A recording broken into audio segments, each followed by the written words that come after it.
Welcome to my YouTube channel हाल अहवाल।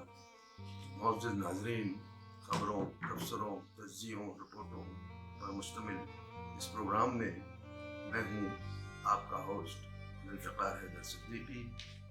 अस्सलाम वालेकुम। तो आगाज़ करते हैं आज के प्रोग्राम का। मौजू है इंतखाबात। आप सब जानते हैं कि पाकिस्तान में 8 फरवरी 2024 को इंतखाबात खैरियत से हुए हैं। इंतखाबात के दौरान नुमाइंदों ने एक दूसरे पर ताबड़तोड़ हमले किए, बिल्लो के बैंड भी गए, शोर शराबा भी हुआ, वादे वहीद भी हुए। बहरहाल पोलिंग डे भी आ गया और 8 फरवरी आफियत से गुजर गया। पहला पोलिंग डे था मेरे ख्याल में जो इंतहाई अमन गुजर गया। हम समझ रहे थे कि ये एक तारीखी इंतखाब होगा कि जिसमें कम से कम तनाज़ा उठेगा, लेकिन जब पोलिंग का खात्मा हुआ और इन नताइज के इंतजार में पाकिस्तान के तूल अर्द में तमाम नुमाइंदे और अवाम टीवी चैनलों के सामने बैठ गए, तो इस दौरान इक्का दुक्का नताइज भी आने लगे और इन नताइज में जिसमें हातमी नतीजा अक्स किया करना मुश्किल था। लेकिन क्या किया जाए कि चैनल में बैठे हुए बात सिक्का बंद सहाफियों ने इन्हीं नताइज पर हातमी नतीजे को ऐलान करना शुरू कर दिया। हालांकि अभी 5 से 7% नताइज ही आए थे कि बाज़ चैनल में बाज़ सहाफी जो PTI के स्पोकमैन भी हैं, उन्होंने PTI की शान में कसीदे पढ़ने शुरू कर दिए और उन्हें जीता हुआ करार देना शुरू कर दिया और बाकियों के खिलाफ ऐलान जंग शुरू कर दिया। इस पे टुकड़ा ये हुआ कि इलेक्शन कमीशन ने जो उनकी बाइंडिंग थी रात 2 बजे तक नताइज का ऐलान कर देते हैं, लेकिन ऐसा हुआ नहीं। बहुत कम नताइज ऐलान हुए 2 बजे तक और उसके बाद कानूनी तौर पर सुबह 8 बजे तक की गुंजाइश मौजूद थी कानून में कि वो नतीजे का ऐलान करते हैं। सुबह 8 बजे तक भी नतीजे उस तरह ऐलान नहीं हुए जिस तरह के होने चाहिए थे या कानून के मंशा थी। इक्का दुक्का नतीजे आए और वो कंट्रोवर्शियल होते चले गए। पहली मतलब मैंने देखा कि नुमाइंदों ने, यानी जिन्होंने उम्मीदवारों ने जिन्होंने इलेक्शन लड़ा है, पार्टी और सियासी पार्टियों ने, उनकी तरफ से रद्द अमल बहुत कम आए। गांधी के या जीतने के रद्द अमल बहुत कम आए, लेकिन टीवी चैनलों पर बैठे हुए बासाबी तबसरा निगार और रज़ीन तज्जिया निगारों ने अपने ख्यालात का यूं इजहार शुरू कर दिया और यूं तबसरे शुरू किए और तज्जियों की कमाल दिखाए कि आने वाले तमाम नताइज जो अभी आने बाकी थे वो कंट्रोवर्शियल हो गए, मुतनाज़ा हो गए। यानी ऐसा लगता था कि जानबूझकर पाकिस्तान के इस इलेक्शन के नतीजे को कंट्रोवर्शियल बनाया जा रहा है और गैर महसूस तरीके से उसे नाकाबिले कबूल बनाया जा रहा है। एक पार्टी की तरफ हमदर्दी यानी पाकिस्तान तहरीक इंसाफ की जानिब, और ऐसा लगता था कि जैसे पूरी दुनिया पाकिस्तान तहरीक इंसाफ के खिलाफ है और धांधली कर रही है। हालांकि इस इलेक्शन में बाद में पता चला कि इस इलेक्शन में धांधली तो हुई है, लेकिन धांधली उसी तरह हुई है जिस तरह बकिया इलेक्शनों में होती रही है। और इससे कतई नजर कि धांधली किसके खिलाफ हुई है, सियासी पार्टियों ने बाद में जो रद्द-ए-अमल का मुजाहरा किया उसमें कोई भी सियासी पार्टी ऐसी नहीं थी जिसने धांधली का शोर नहीं मचाया। और हकीकत अगर जानने की कोशिश की जाए तो तकरीबन हर सूबे में और हर बड़े जिले में धांधली नजर आती है। वो मुस्लिम लीग के खिलाफ भी धांधली नजर आई, पाकिस्तान तहरीक इंसाफ के खिलाफ भी है, उस पार्टी के खिलाफ भी कहीं कहीं है मगर कम है, और JUI के खिलाफ तो वायरल है। और बलूचिस्तान में पख्तूनख्वा मिल्ली पार्टी ने भी धांधली का शोर मचाया, जो भी जायज है। सवाल यह है कि ये वैसे इलेक्शन थे जैसे पिछले इलेक्शन थे। पाकिस्तान के इलेक्शन की तारीख का अगर आप जायजा लें तो समझ में ये आता है कि कोई भी इलेक्शन ऐसे नहीं है जो मुतनाज़ा न रहे। लोग कहते हैं कि मुत्तहिदा पाकिस्तान में आखिरी इलेक्शन जो हुए जिसके बाद मशरक़ी पाकिस्तान बांग्लादेश की सूरत बना बाद में जाकर, वो इलेक्शन बहुत शफाफ थे, धांधली से पाक थे। हम भी यही समझते रहे।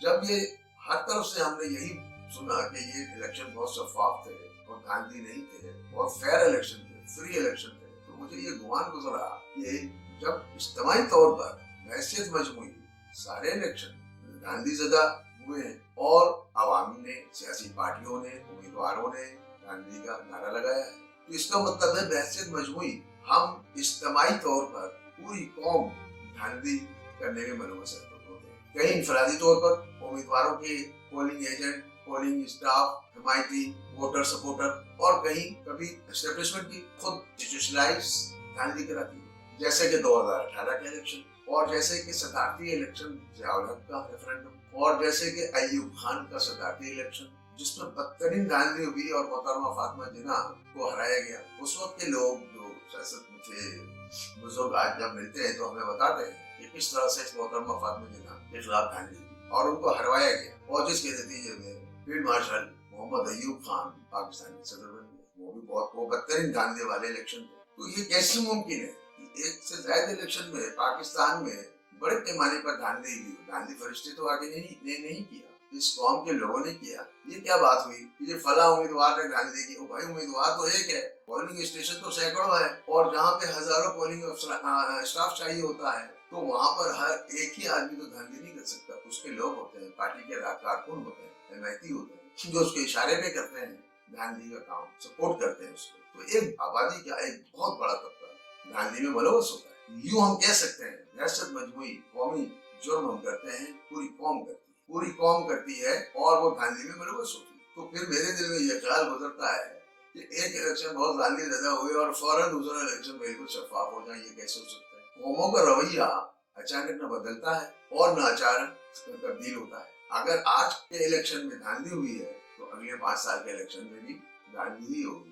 جائے کہ بہت اچھا قانون بنا لیا جائے اور قانونی رکاوٹ ہو دھاندلی میں، پھر بھی اس میں لوگ کھول تلاش کر لیے جاتے اور دھاندلی ہو جاتی ہے. کم ہوتی ہے لیکن ہو جاتی ہے. ابھی بھی الیکشن کے قوانین بہت اچھے ہیں لیکن دھاندلی ہو جاتی ہے. 2018 میں جو رزلٹ کا سسٹم تھا RTS وہ بیٹھ گیا. اتنی بڑی دھاندلی ہے، آپ سمجھ سکتے ہیں کہ اتنا بڑا سسٹم اچانک کیوں نہیں بیٹھایا جاتا. تو وہ الیکشن میں اس طرح دھاندلی ہوئی کہ لوگ جیتتے رہے. ایسے لوگ الیکشن میں جیتے ہیں جو کونسلر کا الیکشن بھی نہیں جیت سکتے. اچھی طرح جانتا ہوں فیصل وابدہ جو جیتے ہیں، کوئی سوچ ہی سکتا تھا کہ فیصل وابدہ جیسے لوگ، زیدی جیسے لوگ، مولوی جیسے لوگ اور بہت سارے PTI کے جو کراچی میں جیتے ہیں، 1-2 کے علاوہ سارے جعلی طریقے سے جیتے ہیں، دھاندلی کر کے جیتے گئے، بلکہ جتوائے گئے ہیں، اسٹیبلشمنٹ نے جتوایا.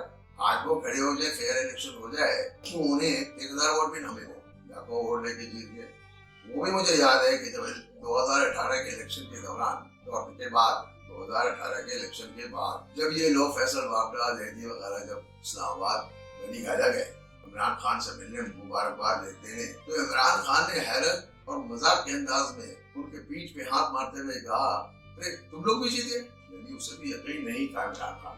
اور یہ حقیقت ہے، ہم لوگ کراچی میں رہتے ہیں، کراچی کی ڈائنامک کو جانتے ہیں. PTI نے کراچی میں بدترین دھاندلی کی یا اس کے لیے دھاندلی کی گئی، اس کے نتیجے پورے پاکستان میں دھاندلی. لیکن دوسری طرف ہارنے والی جماعتیں اور ان کے لیڈران اتنے ذمہ دار تھے کہ انہوں نے کوئی ایسا قدم نہیں اٹھایا کہ ریاست جام ہو جائے، ریاست کی معیشت دبا ہو جائے. انہوں نے بادل ناخوش تھا ان نتائج کو تسلیم کیا اور اسمبلی کی کارروائی چلی، جو کہ 5 سال تک اسمبلی قائم ہے. اس کے علاوہ کوئی چارہ بھی نہیں.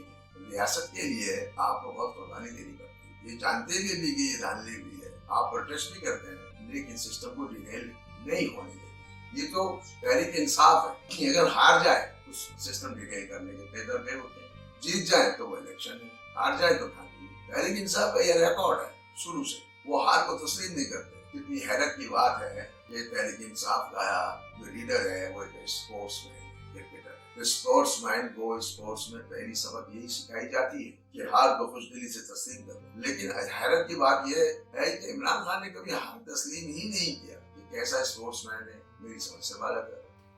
اس کے ساتھ ہی آج کا یہ پروگرام کا اختتام ہوتا ہے. مزید خبروں، تبصروں، تجزیوں اور رپورٹوں کے لیے آئندہ پروگرام میں آپ سے ملاقات ہوگی. اس وقت تک کے لیے اللہ حافظ.